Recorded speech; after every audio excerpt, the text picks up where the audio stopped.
On ne s'y attendait pas vraiment, mais dans la foulée de l'annonce retentissante de la rupture à l'amiable du contrat de Cristiano Ronaldo, Manchester United vient de donner une information forte. Le club anglais est désormais en vente. Est-ce que c'est une surprise, Jean-Philippe Ouria?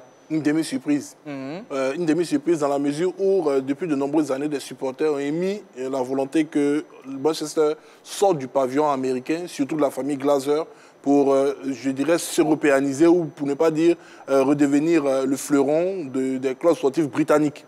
Parce qu'aujourd'hui, en Grande-Bretagne, quand on regarde les différents propriétaires des grosses écuries, la majorité ne sont pas britanniques. Et donc, il y a un peu cette fibre nationaliste-là qui a été remise un peu sur la table par les supporters de Manchester. Mais ce n'est pas seulement le seul élément qui, pour les supporters, milite pour un départ de la famille Glazer. Ils estiment que le club n'a pas grandi et que depuis un certain nombre d'années maintenant, certains joueurs en interne se plaignent de la manière dont le club fonctionne. Et les derniers grands recrutements effectués par Manchester United ne se sont pas avérés probants. Manchester, c'était le club quand même David Beckham qui a révélé les Cristiano Ronaldo qui faisait sortir quand même de très grands joueurs, mais depuis un certain moment, c'est devenu un club quelconque. À telle enseigne qu'ils sont concurrencés même par Manchester City, le club du peuple, entre guillemets, du côté de Manchester, qui ne pouvait même pas se comparer à Red Devils dans les années 90-2000.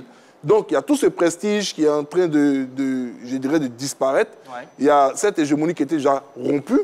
Il y a également le label qui est mis en danger, le nom de Manchester United. Donc, à un moment, il fallait réagir. Ouais. Les Glazers ont tenu tant qu'ils le pouvaient parce que le club était rentable. On sait qu'ils sont venus faire des chiffres, ils sont venus faire de l'argent. Mais aujourd'hui, c'est rendre compte que la popularité du club est en baisse. Et puis, perdre un joueur comme Cristiano Ronaldo dans ces circonstances, quand on sait qu'ils ont bataillé pour le garder, surtout pour des raisons commerciales, ben, quand ils essaient de voir tout ça, ils préfèrent, dès à présent, je dirais, mettre terme à l'hémorragie.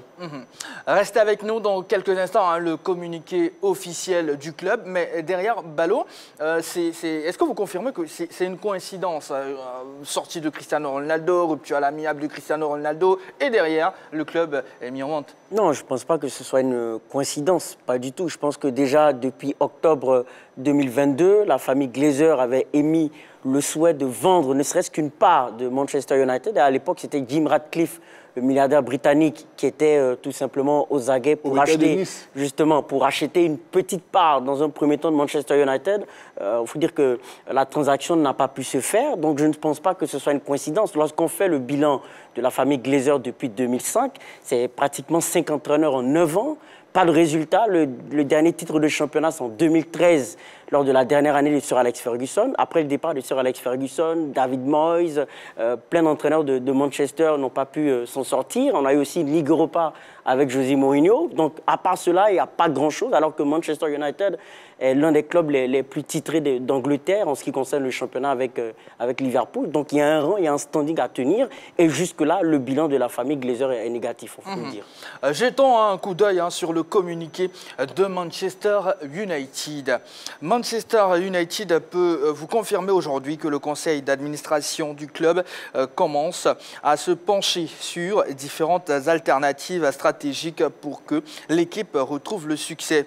La mise en place de ce processus a pour but de faciliter la croissance du club afin de positionner au mieux le club en termes de capitalisation d'opportunités, que ce soit sur le terrain ou en dehors commercialement. Dans le but d'une telle réalisation, le Conseil considère toutes sortes de stratégies, nouveaux investissements, ventes ou encore d'autres transactions impliquant l'entreprise.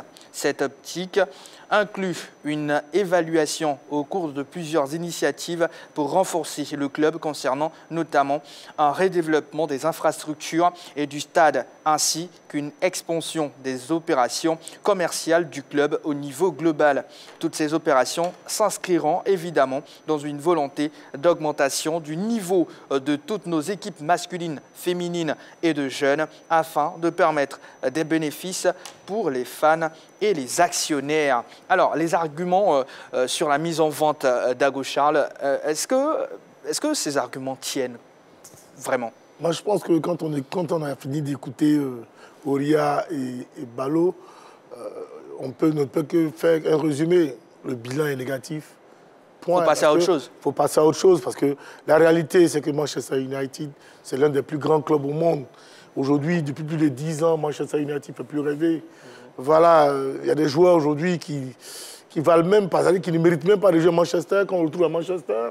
On se demande même si c'est la même équipe de Manchester. Donc, vraisemblablement, pour moi, les propriétaires viennent se rendre compte qu'ils ont échoué.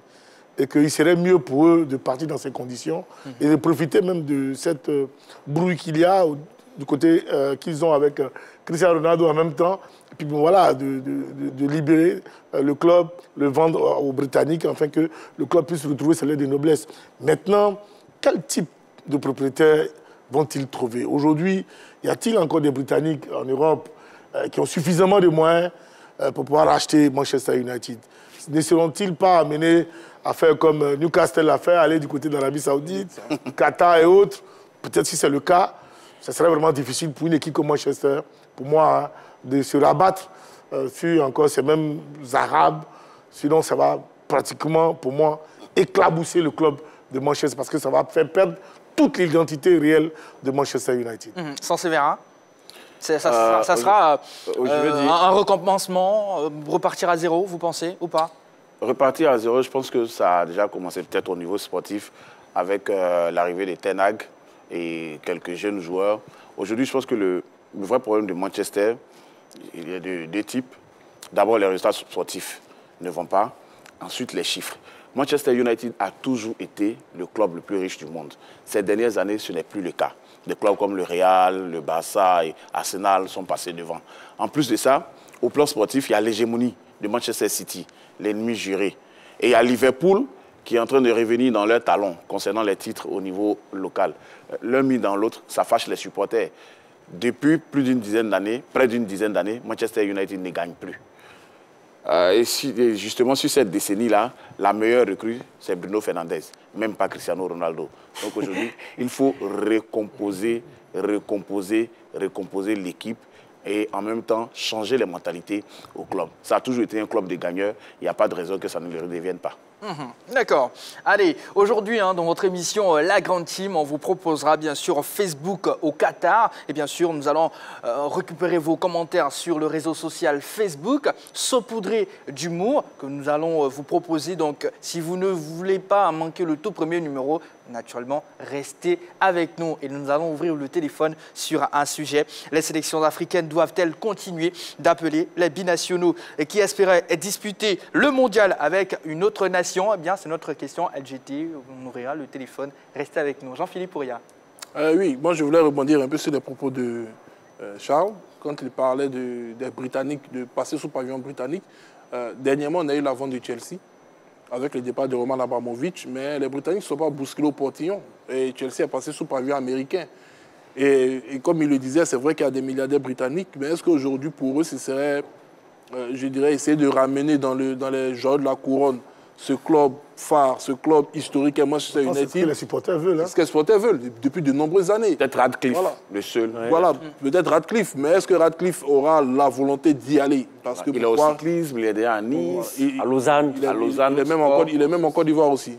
Bah oui. Avec le RCA. Donc, est-ce qu'il aura parce que pour prendre Manchester United, il faut quand même se départir. L'acquisition sera problématique. Est-ce que vous pensez qu'on aura un preneur assez rapide? On attendra de voir déjà, dans un premier temps, quelles sont les structures qui vont se signaler. Ouais. Parce que généralement, les acquisitions de clubs ces dernières années ont été effectuées par des fonds d'investissement. C'est-à-dire que les gens ne vont même pas en tant qu'individu. C'est démentiel. On parle de milliards de dollars maintenant. Pour 5 milliards, je pense. Voilà, pour l'acquisition de clubs comme Manchester United, c'est une grosse fortune. Donc, je vois très mal une personne essayer de prendre le contrôle total de cette équipe, si ce n'est un groupe de personnes. Même la famille Glazer, quand ils sont arrivés, ils sont venus avec un fonds d'investissement. Donc on verra. De toutes les façons, Manchester, c'est un gros fantasme. On a des gros investisseurs qui sont retournés, rabattus vers d'autres clubs, quand par exemple la famille Glazer ne voulait pas vendre Manchester. Est-ce que ces derniers ne vont pas revendre les clubs qu'ils ont acquis pour venir? On sait que nos amis arabes aujourd'hui, qui ont beaucoup de moyens, peuvent penser à Manchester United. Voilà, peut-être même que les Saoudiens vont revendre Newcastle pour acheter Manchester. Mais ça va être vraiment un élément, ça va vraiment être, je dirais, un feuilleton assez intéressant. D'accord. Balo, votre avis sur l'acquisition? Oui, déjà en parlant de Britanniques, selon la presse, ce n'est pas confirmé, c'est au conditionnel. Lewis Hamilton pourrait être l'une des figures en association avec Jim Ratcliffe pourquoi pas racheter le club. Je le dis bien, c'est au conditionnel, c'est pas encore très sûr, parce que Lewis Hamilton rêve d'acquérir un club anglais. On avait parlé d'Arsenal à un moment, il était même dans la transaction avec Chelsea, sauf que Todd Boehly, le milliardaire britannique, le milliardaire américain a pu donc avoir l'acquisition. Donc on parle d'un certain Lewis Hamilton, mais ça sera au conditionnel. Lui qui est britannique aussi, qui est un grand nom du sport, pourquoi pas. Allez, sans Séverin, vous avez avancé à un chiffre, 5 milliards. Rassurez-nous, ce n'est pas en francs CFA. Non, ce n'est pas en francs CFA. 5 milliards de dollars ou d'euros. Je pense qu'on doit être à 25 milliards, si ça doit être en francs CFA. Une seule personne, franchement, les riches vraiment aiment dépenser, mais pas à ce point. Peut-être un consortium, voilà, pour prendre le club, mais une seule personne. On a Beckham qui a une franchise aux États-Unis. Voilà, ça va. Pourquoi pas. Donc voilà, c'est un feuilleton à suivre de près. Nous serons là tout simplement pour vous apporter toutes les news concernant ce dossier. Voilà, Qatar 2022 au quotidien. Vous le savez, le débrief de toutes les affiches du mondial passé au peigne fin. C'est ici, sur la 3, dans votre émission La Grande Team. Et le programme, c'est du lundi au vendredi de 20h30 à 22h. Vous faites bien d'être avec nous. Nous allons marquer une courte pause et le décryptage suivra juste après.